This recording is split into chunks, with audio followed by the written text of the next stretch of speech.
ఈరోజు టీఎస్పిఎస్సి ద్వారా గ్రూప్ 4 ఫలితాలు అనేది విడుదలయ్యాయి కదా, దానికి సంబంధించిన ర్యాంక్ లిస్ట్ అనేది చూద్దాము.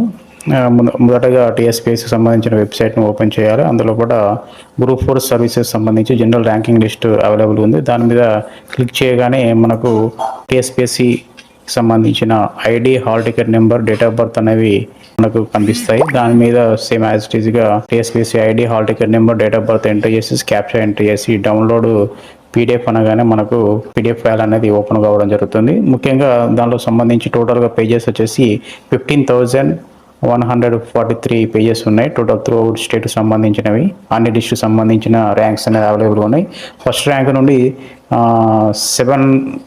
7,26,837 ర్యాంక్స్ మనకి ఇవ్వడం జరిగింది. టోటల్గా ఒక మార్క్ వచ్చిన వాళ్ళు కూడా మనకి ఇందులో పెట్టడం జరిగింది. అలా టోటల్గా 7,26,837 మంది ఎగ్జామ్ అటెండ్ అయినారు. అందులో టోటల్గా అందరికీ ర్యాంక్స్ అనేది ఇవ్వడం జరిగింది. అయితే మన ఇందులో మన యొక్క హాల్ టికెట్ను వెతకడం అనేది చాలా గగనమే చెప్పుకోవాలనుకుంటే. మరి దాన్ని వెతకాలంటే ఏం చేయాలి మరి? ఓకే, ఒక్కొక్క పేరు చూసుకుంటూ వెళ్ళాలంటే చాలా టైం పడుతుంది. దాన్ని మరి ఏం చేయాలంటే సింపుల్గా ఇందులో మనకు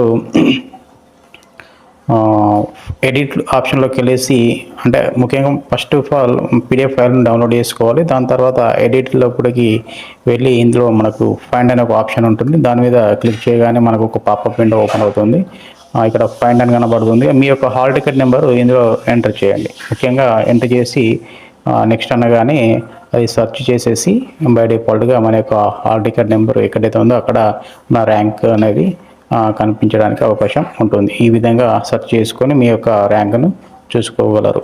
ఓకే, ఒకసారి మరి చూద్దాము. ప్రజెంట్గా ఇందులో ఉన్న హాల్ టికెట్ను ఒకసారి సింపుల్గా సెర్చ్ చేద్దాం. ప్రజెంట్గా ఇక్కడ ఉన్నది కదా, దీన్ని మరి ఇది సెర్చ్ చేస్తుందో లేదా అని టెస్ట్ చేద్దాము.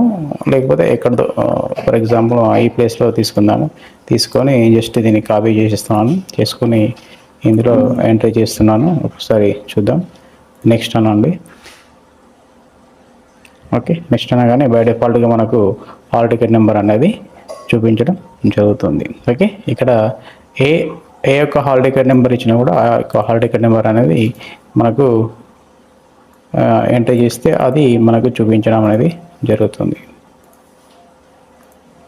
ఓకే, చూడండి, సింపుల్గా సెర్చ్ చేసుకొని ఈ విధంగా మీరు మీకు hall ticket number find out చేసుకోవచ్చును. ఎక్కడైనా కూడా ఏదైనా కూడా ఇచ్చినా అది ఆటోమేటిక్గా మనకు సెర్చ్ అయిపోతుంది. Okay, thank you.